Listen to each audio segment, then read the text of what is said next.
માતાજી બધા મિત્રોને સવારના રામ રામ। આજે રાંધણછળ છે તો રાંધવાની તૈયારી કરવાની છે। રસોઈ બહુ બનાવવાની છે, જે બનશે એ બનાવશું। તમે વિડીયોમાં મારી જોડે બન્યા રહેજો। રાંધણછળનું બધું રાંધવાનું છે મારે। જય માતાજી, જય શ્રી કૃષ્ણ અને હેપી શીતળા સાતમ બધાને જ। શીતળામાં બધેનું સારું કરે, બળિયા દેવ બધેના છોકરાને સાજા તાજા રાખે અને બધા સુખી થાય એવી બળિયા દેવને અને શીતળા માને મારી પ્રાર્થના છે।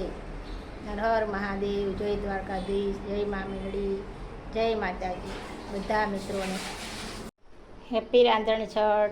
જો મિત્રો રાંધણછળ છે તો મેં તૈયારી કરી લીધી છે। ઘઉંની ફળસી પૂરીનો લોટ બાંધી લીધો છે। પછી આ બધા પેકેટ લઈ લીધા છે। રવો છે, મેંદો છે, ચણાનો લોટ છે, એ બધું લઈ લીધું છે અને પૂરી બનાવવાનું શરૂઆત કરી દઈશ। પછી તમને હું બતાવીશ આગળ। જો આ રીતે લોટના લુવા મેં કરી લીધા છે। હવે પૂરી વણવાનું ચાલુ કરું છું।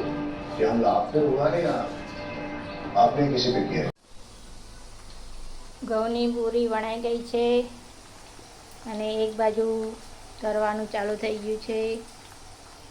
જો તમે આ રીતને ઘઉંની પૂરીને કઠણ લોટ બાંધી અને તરી લેવાની, એકદમ મસ્ત ક્રિસ્પી પૂરી થાય।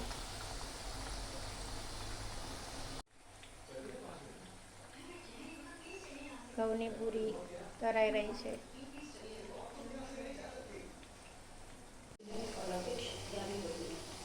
ઘઉંની પૂરી બનીને તૈયાર થઈ ગઈ છે। સરસ છે, સ્વાદ પણ સરસ આવે છે અને જો ક્રિસ્પી થઈ છે,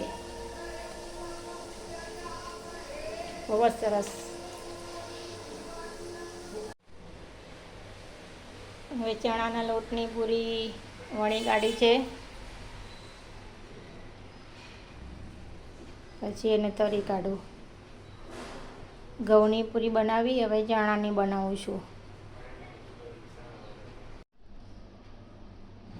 ચણાની પૂરી તરાઈને રેડી થઈ ગઈ છે। જો મસ્ત મજાની ચણાની પૂરી ખાવામાં પણ બહુ મસ્ત ટેસ્ટી લાગે।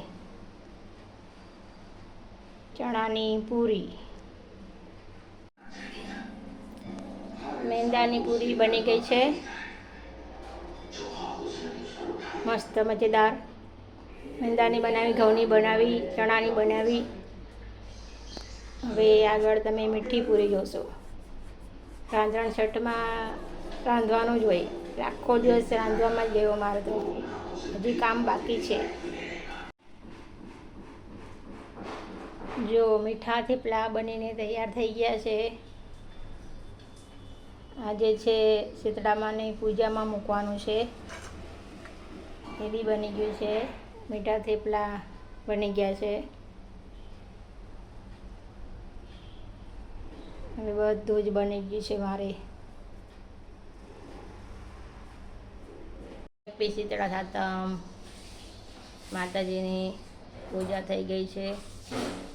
હે શીતળામાં બધેનું સારું કરજો, બધેના છોકરાને હાજા તાજા રાખજો। મારી માવડી પૂજા થઈ ગઈ છે।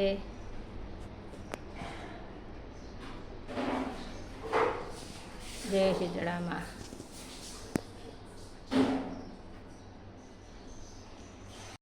મેં નરેશને કાલે એમ કીધું, મેં કીધું આંબાના 2-3 પત્તા લાવજો, તો મારો વડ છે ને આંબાનું આખું ઝાડું પડી આવે। જો કેટલા બધા આંબાના પત્તા, શું કરવું આમાં મારે હવે? આજે મારે ચા નહીં બનાવાય એટલે નરેશ ચા બનાવે છે, એનો એકલાનો જ ચા બનાવે છે।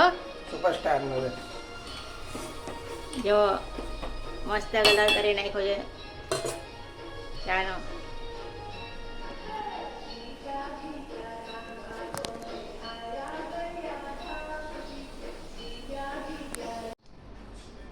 જો સાતમની થાળી મારી તૈયાર છે। મીઠી પૂરી, મોરી પૂરી, ચણાની પૂરી, થેપલા, શક્કરપારા, ચકરી બધુંય બની ગયું છે. હેપી રાંધણ છઠ ને હેપી શીતળા સાતમ.